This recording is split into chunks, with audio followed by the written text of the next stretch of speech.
Today, we'll be ranking the Avengers by their chances of survival in the Gotham City. And here's the ranking system. First off, we have Black Widow, who's a total menace. Well, to kick things off, Natasha is a master of operating in shadows, much like Batman himself. She could easily infiltrate Gotham's criminal underworld, gather intel, and take down key players without being detected.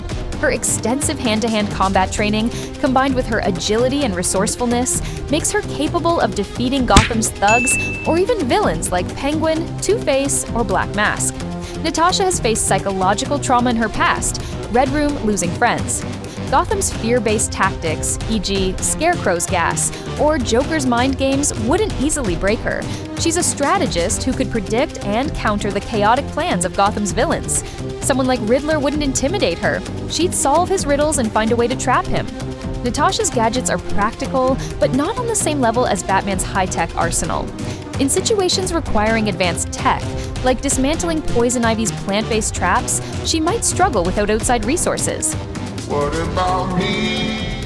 Natasha infiltrates his hideout disguised as one of his henchmen, manipulates his gang against him, and takes him down with precision. Her training allows her to resist the effects of fear toxin long enough to neutralize him with a surprise attack. Natasha's combination of stealth, combat skills, and psychological resilience makes her one of the most likely Avengers to not just survive, but thrive in Gotham's hostile environment. She would fit seamlessly into Gotham's narrative as a vigilante who operates from the shadows, much like Batman himself. After all, she's cooking Gotham, so I'm gonna put her into the Crush, the city tier. Well, it's time for another showdown, but this time it's Clint Barton, and boy is he skilled. Hawkeye's trick arrows are creative and effective, but limited in number.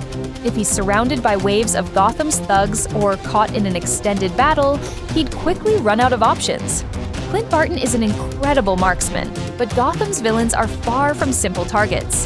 His reliance on human-level physical abilities makes him vulnerable in a city filled with unpredictable and often superhuman threats.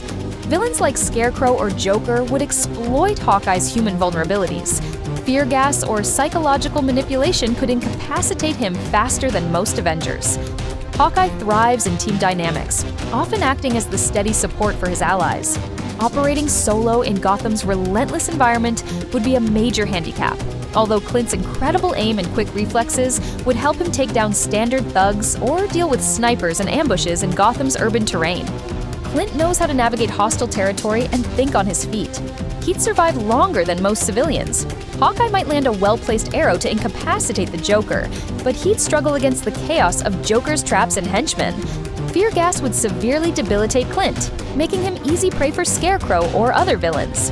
While Hawkeye's skill set is impressive in a superhero team, Gotham's brutal environment and psychological warfare would expose his weaknesses.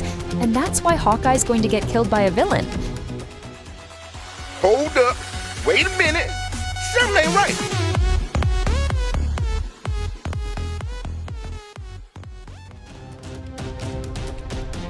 Alright people, the Gotham villains are not winning this one. Captain is easily one of the most powerful heroes in MCU, and with the hammer from a god, he's even more of a pain. Although what he could struggle against is fear toxin, as this type of manipulation has happened to him a few years earlier, but mostly he wipes the floor with the Joker, Riddler, Poison Ivy, Penguin, and more.